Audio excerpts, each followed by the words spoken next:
Olá, seja muito bem-vindo, muito bem-vinda a mais um vídeo do canal Bíblia Diz. Eu sou Fernando Campos e hoje nós vamos estar falando sobre como o cristianismo deve estar se relacionando com a cultura popular. Eu quero convidar você a assistir a mais este vídeo.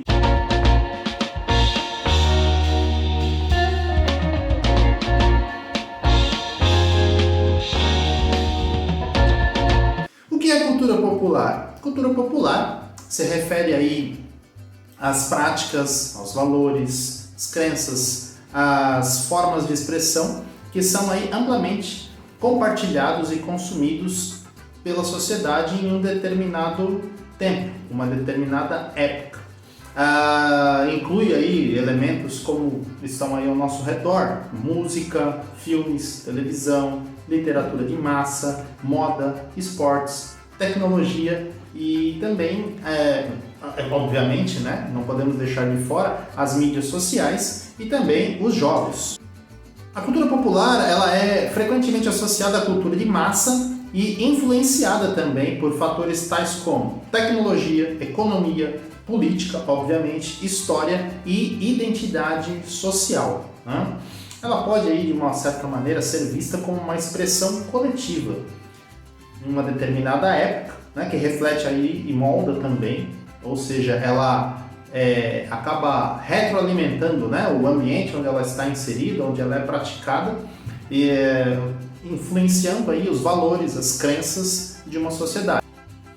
Contudo, nós, né, somos cristãos, abarcamos aí os valores contidos na Bíblia, que é a nossa regra de fé e de prática, e, portanto, talvez em algum momento ou em alguma medida, pode ser que a cultura popular, no momento em que nós estamos vivendo, ela entre em choque, gere uma tensão entre aquilo que nós temos como princípios, como valores, como crenças, e aquilo que está sendo feito de forma coletiva, ou aquilo que é ou pertence aí à cultura popular. E a nossa proposta nesse vídeo de hoje é a gente estar verificando ou vendo possibilidades de como que o cristão, então, deve estar se relacionando com essa questão da cultura popular. Ou podemos até colocar de outra forma, como, por exemplo, como você pode, né, estar do mundo e não ser dele, ou seja, você não ser tão influenciado ao ponto de perder a sua própria identidade. Ao longo da história, como eu falei que isso é uma questão de momento, houveram tensões, houveram momentos em que a fé cristã, né, os valores cristãos foram duramente perseguidos, foram combatidos pela sociedade do momento, da época, como por exemplo no início da igreja, houve uma forte rejeição, uma forte perseguição por parte, por exemplo, do Império romano com relação aos cristãos. Houveram severas perseguições para fazer com que o movimento dirimisse. Ele não é um movimento revolucionário, mas as premissas, né, de que havia um rei que não era daquele mundo e que um dia voltaria para estabelecer esse reinado, talvez em alguma medida conflitasse com os valores que eram praticados naquele contexto em que eles estavam vivendo. Então a gente tem esse exemplo, né? Nós temos o exemplo do período da Reforma, em que, na verdade, em que a igreja resiste, e aí depois, por exemplo, antes da Reforma, melhor dizendo, no período da Idade Média, né, onde a igreja acaba se tornando vamos dizer, parte da cultura dominante, influenciando todas as áreas aí do saber, do conhecimento, do relacionamento, né, social. Então a igreja acabou sendo uma grande influenciadora, né, em certa medida. Até que você tem o período da Reforma, do Renascimento, onde se volta, né, para as origens, vamos colocar assim, tanto biblicamente falando, né, porque nesse período a igreja acaba se desvirtuando dos seus propósitos originais, e a Reforma foi uma tentativa, então, da igreja, parte dela pelo menos, de voltar às origens, voltar às premissas do começo, da origem da igreja, por exemplo, o conceito de sola escritura, né? Ou seja, somente a escritura como regra de fé e de prática, né? Ao passo de que ao longo até aquele período, por volta do século XVI, muitas outras coisas estavam sendo enxertadas dentro do conceito de igreja ou encaradas como se fosse palavra de Deus, o que não era, né? Dentro disso, haviam 3 posições básicas aí que as pessoas poderiam ter com relação à cultura. Então, uma delas era a isolacionista, né? Ou seja, as pessoas evitavam a cultura popular, temendo influências negativas. Então, uma das alternativas é as pessoas viverem isoladas, né? O nome está dizendo, isolacionista. A outra seria a integracionista. A integracionista já fala a respeito de se aproveitar elementos da cultura como um meio de evangelismo, ou seja, aproveitar uma oportunidade. Podemos até citar o exemplo do apóstolo Paulo, né?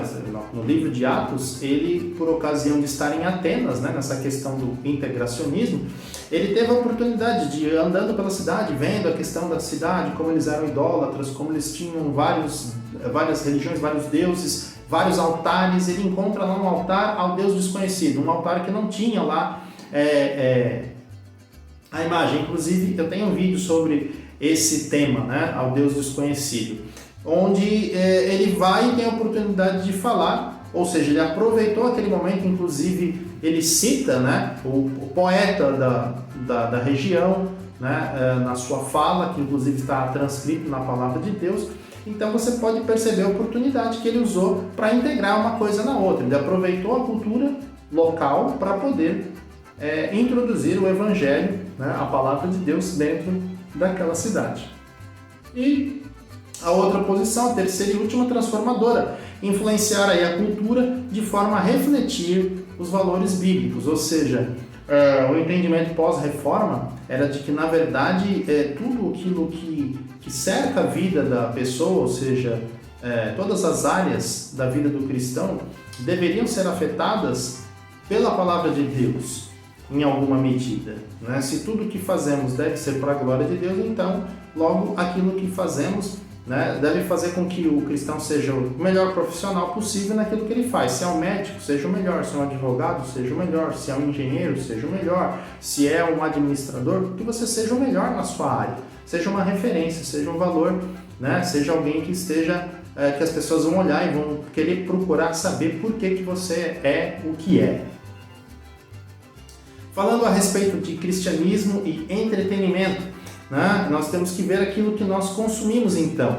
Como cristãos, nós devemos então avaliar filmes, músicas e outros produtos de que maneira, né? Talvez o balizador, se é a palavra de Deus, nós devemos nos balizar então nos valores que são colocados ali. O apóstolo Paulo então nos diz, pelo menos em 2 passagens, a respeito de como deve a nossa mente trabalhar com relação a essas coisas. Primeiro ele fala lá em Filipenses capítulo 4, versículo 8, o seguinte, vou colocar aí na tela para você ver. Finalmente, irmãos, tudo que é verdadeiro, tudo que é respeitável, tudo que é justo, tudo que é puro, tudo que é amável, tudo que é de boa fama, se alguma virtude há e se algum louvor existe, seja isso que ocupe o vosso pensamento.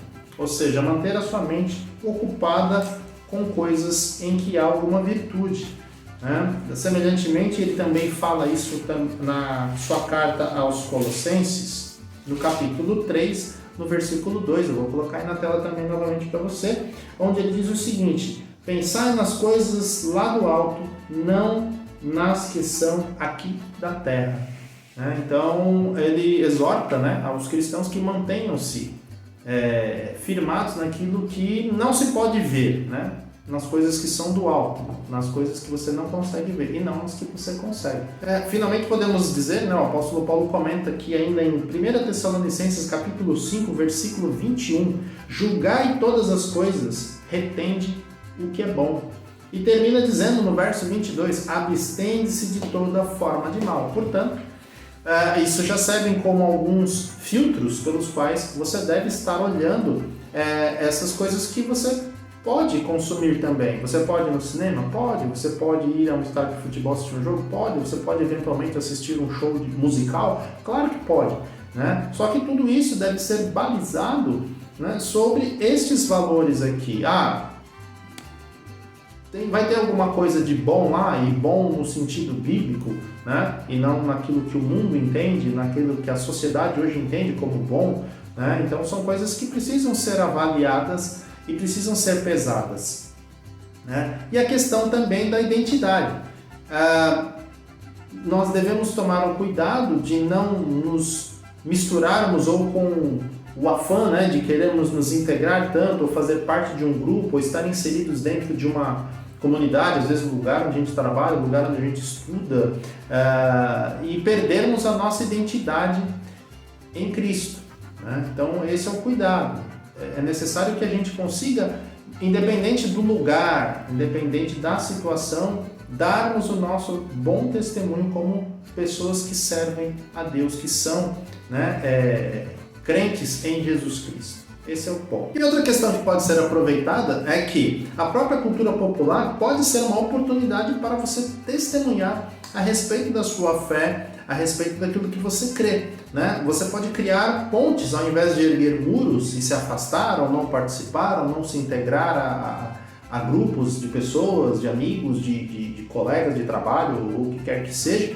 Você tem aí uma oportunidade de criar pontes para o Evangelho. De repente a pessoa fala, poxa, por que você agiu dessa forma? Por que você agiu assim, assado?